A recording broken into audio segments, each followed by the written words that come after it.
Imam Nur Warsame, welcome to Tonightly. Thank you for having me. Happy Mardi Gras! Happy Mardi Gras. Woo! Yay! That's the spirit! Yes. Now, first things first, is it true that you have memorized the Quran? Correct, yes. Cover to cover. Can you recite Surah Not 17? in English. Not in English. Not in English? Not in English, no. Oh, well, that's fucked. You memorized it in Arabic. You have an extraordinary story. When did you first realize that you were gay? I remember Mom saying I was walking with her high heel shoes. But, you know, the actual recognition as a person of teenager was probably, I would say, at the age of 14, 15 when I was in the religious schools. How long did you hang on to that information? Oh, coming out was probably on a public platform 3 years ago. How can you be a gay imam? I'm sitting in front of you. Touché. I mean, it is spirituality and sexuality are but two qualities there's many other qualities. Some known to you, some are not. Ooh, a sexy tease. What does Islam say about homosexuality? The Quran does not have the term. The term is non-existent. The story that is generally used to condemn LGBTIQ queer folk in general is the story of Sodom and Gomorrah. And this is the commonality between the three Abrahamic religions. Sodom and Gomorrah are two villages that are by the Dead Sea in the Middle East, Jordan area. And they were people that would wage wars on each other. It happens in my country of origin, Somalia. Somalia is the only country in the whole of Africa that has one religion, one language, one sect. There isn't even sectarian issues. But there's tribes, there's 21 tribes. So when one particular tribe would wage war on another tribe, they would rape anything and everything that moves, men, women, children. So it was a war strategy that was condemned back then. Sodom and Gomorrah, those two tribes were the first people that innovated that crime. There are texts that are quite clear about, for example, interest, taking interest, that it's condemned, buying a house on a loan, or in the Quran. Buying a car on loan. However, Muslims have found a way to say, oh, if it's the family home, it's okay.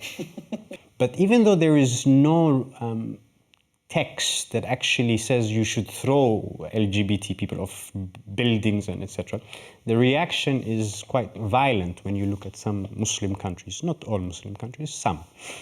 Why? Because it challenges this concept of what it means to be a man, homosexuality. So any threat to this masculinity concept should be attacked violently. Did you ever consider, I got to get out of this, I'm gay, I can't be part of this religion or part of this particular culture? Never. When I read the Quran and memorized it and I understood what it meant and learned the language and, you know, spent years perfecting it, I had to block these voices that were telling me what these interpretations were. And once I did, it was, from a very young age, it was a source of hope for me in a very difficult environment growing up. You cannot put a binary code, black and white, on a human being. That's why I think we have what I like to call an avalanche of misery. We have 4 million people with mental health in our country, and it's on the rise. Majority of them are young people. And that's why I decided to come out publicly and use the media platform. What happened to you when you came out? I analyzed the risks, you know. I know the people that I come from intimately. You know, I mean, I had advice and people said, be careful. And I said, look, we all die. No, it's just a matter, we all die. We all die. It's just a matter of time, when.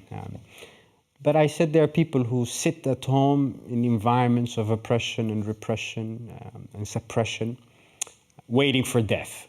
I thought carefully of the consequences, not only to me, but to my family, to my daughter. Remember, I have a daughter.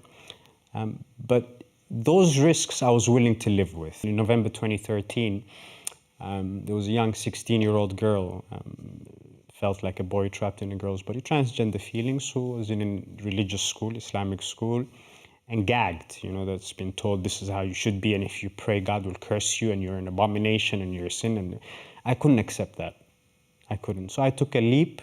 I didn't know where I was going to land. And you got death threats for that. And I say, make sure I stay down, otherwise I'll be hunting you down. Well, it's great we can laugh about it now.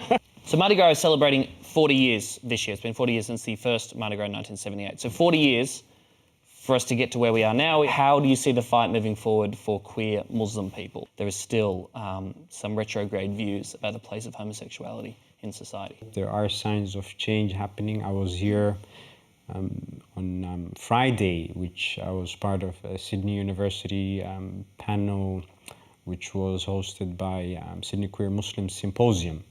There was two of us, two of the 8 gay imams, Imam Mohsen Hendricks from Cape Town, videoed in from via Skype from South Africa, and it was fascinating. There was an audience. To have a platform like that in Sydney was something. I mean, I'm not normally one who's emotional, but I felt emotional that night because I said it was worth it. There are signs of hope in.